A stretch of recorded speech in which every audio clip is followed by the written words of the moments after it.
그 다음 질문으로 넘어가겠습니다.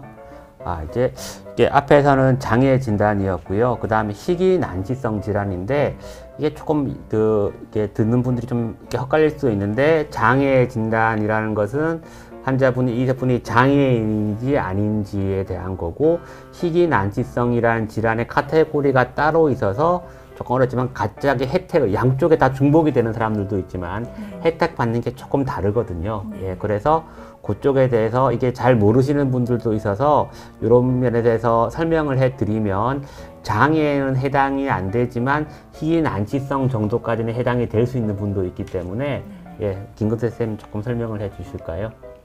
네. 그 희귀 난치성 질환이나 함은 여기 슬라이드에도 나와 있는데 그 병을 가지고 있는 사람들의 숫자가 많이 적거나 혹은 얼마나 사람들이 많은지 모르겠지만 정말 드물다. 네, 그런 병들을 얘기하는 거고요.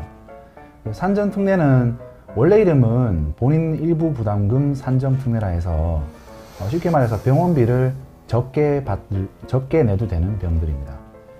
뭐 예를 들면 뭐 암, 그리고 뇌졸중, 그리고 뭐 중증 화상 이런 게 있는데 거기에 이제 뇌전증의 일부가 여기에 포함이 됩니다.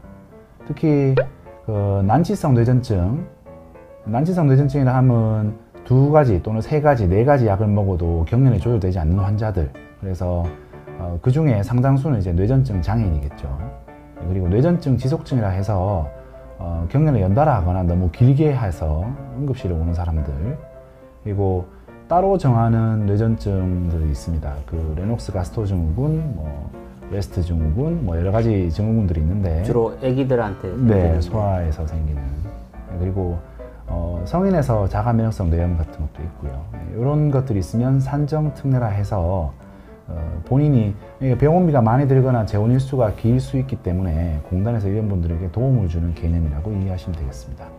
네, 그래서 지금 이제 희귀 난치성 질환으로 될 수 있는 게 이제 희귀 질환, 이게 드물고 치료비가 많이 드는 질환에는 뇌전증 지속 상태, 뇌전증 중첩증이 있고 사실은 중증 난치성 질환이라고 해서 앞에서 말씀드렸던 뇌전증 장애인과는 다른 진단 기준을 가지고 한 사람들이 중증 난치성 뇌전증이라고 해서 새로운 카테고리가 좀 생겼습니다. 그게 뇌전증 장애인에 해당이 되지는 않지만 그래도 경련 때문에 일상생활이 조금 힘들고 이런 분들에 대해서 도움을 드리고자 이제 뇌전증 학회에서 여러 가지 이제 뭐 정치인들에게 부탁을 드리고 그래서 이렇게 만든 카테고리고요. 그게 이제 생긴 지가 한 1년 정도 조금 더 지나서 아직은 많이 알려지지는 않았는데 또 사실 이게 좀 너무 많이 알려지면 이런 제도가 없어질 수가 있어서 예, 그런데 어쨌든 그게 진단의 기준이 조금 복잡하고 이건 의학적인 용어가 많아서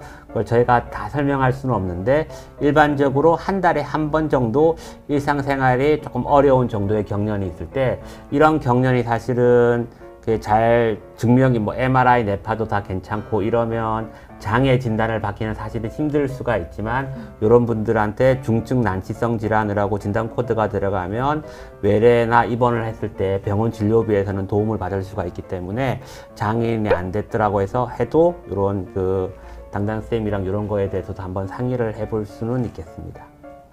예, 그래서 이런 질환, 이런 제도가 있다는 것은 한번 말씀을 드리겠습니다.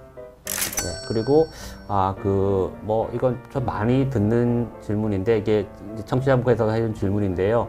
뇌전증 치료에 마리하나가 효과가 있다고 들었는데 뭐 마리하나 자체는 당연히 불법이고 이제 카나비디올 이제 그쪽을 얘기를 하는 것 같은데 이게 한국에서 처방 및 복용은 어떤 식으로 되는 건지 이게 있는데 혹시 뭐 두 분 중에 경험이 있거나 말씀해 주실 게 있으신가요?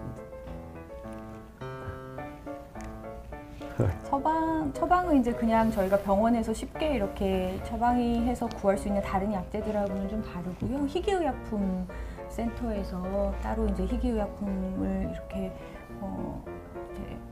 서류를 처방을 따라갔죠. 하는 처방전을 아예 별도의 처방전을 작성을 해서 그걸 가지고 환자분이나 보호자분이 희귀약품센터에 방문해서 구매하시는 그런 방식으로 사용하실 수가 있는데요.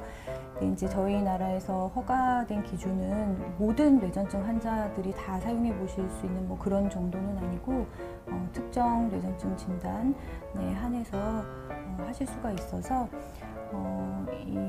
그리고 또 비용도 만만치가 않아서 최근에는 이게 이제 난치성 뇌전증에 보험이 되는데 그래도 약값 자재가 비싸서 이제 환자분들한테 부담이 될 수가 있고 저기 마리화나 이렇게 하는데 그런 이제 그런 종의 이제 담배 이런 것이 아니고 그거에 대한 성분을 이제 액체로 만들어서 오일. 오일처럼 이렇게 마시는 거거든요. 근데 지금 약을 이제 병 단위로 이렇게 할 수 있는데 이전에는 이제 성인에서 한 달 뭐 약값이 몇백만 원 이렇게 되는데 이제는 난치성 뇌전증이면 보험이 돼서 한 몇십만 원 정도 수준이면 할 수 있는데 이게 뭘 써보신 분들 경험을 이렇게 해서 봐서 들어보면 특히 이제 소아에서는 뭐 효과가 있다는 분들이 조금 있는데 성인 뇌전증에서는 그게 뭐 항경련제 다른 걸 쓰는 것보다 크게 더 효과가 있는 것 같지는 않고 그 약을 구하기도 사실은 이제 서류를 받고 왔다 갔다 하기가 힘들고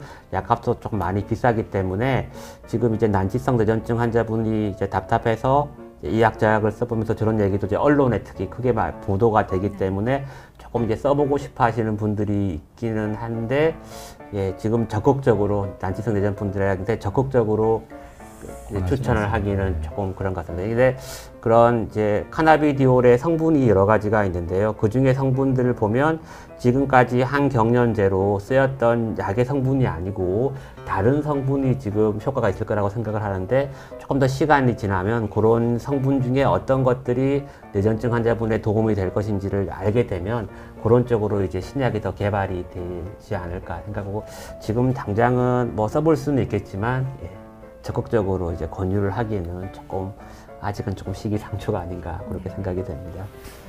그리고 이걸 이 온라인에서 이게 구했다는 분들이 간혹 있거든요. 그러니까 저 딱 그건 아니고 이제 그거에 비슷한 약을 예, 뭐 그런 걸 구하는데 그게 사실 불법이라서 예, 아마존 이런 데서 이제 구하는 분들이 불법이기 때문에 그런 거는 너무 위험하고 나중에는 이제 그 불이익을 당할 수가 있기 때문에 그런 쪽은 안 하는 것이 좋을 것 같습니다.